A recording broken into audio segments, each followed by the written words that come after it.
आपल्याला माहीत आहेत की कल्याण डोंबिवली महानगरपालिका यांच्या माध्यमातून एक परिपत्रक काढण्यात आलं, ज्याच्यामध्ये 15 ऑगस्टला कत्तलखाने त्याचबरोबर जे अधिकृत लायसन्स होल्डर आहे विक्रेता त्यांच्यावर मांस विक्रीवर बंदी त्या दिवशीकरिता आपण घातली, असा एक ऑर्डर काढण्यात आला होता उपायुक्त मॅडमच्या माध्यमातून।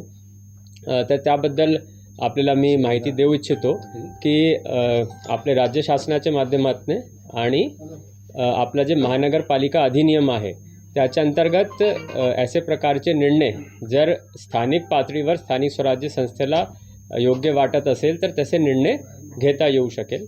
त्या आधारे आपली महानगरपालिकाने 1988ला एक ठराव पास केला होता आणि त्या ठरावामध्ये या प्रकारची बंदी घालण्यात येईल असा एक ठराव पारित झाला होता आणि तेव्हापासून आपण महानगरपालिकामार्फत या प्रकारची बंदी त्या दिवशी म्हणजे असा ऑर्डर्स आपण काढत आलेलो आहोत।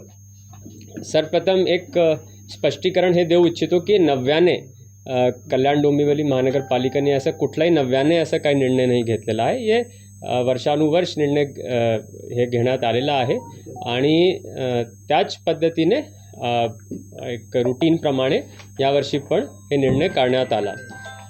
त्याचबरोबर एक गोष्टी आपल्याला लक्षात आणून देऊ इच्छितो की हे जे बंदी असते ऑर्डरप्रमाणे ते जे कत्तलखाने आहेत आणि अधिकृत विक्रेता आहेत म्हणजे जे आपले मीट शॉप्स आणि मटन शॉप्स असतात त्यांच्याकरिता आहे।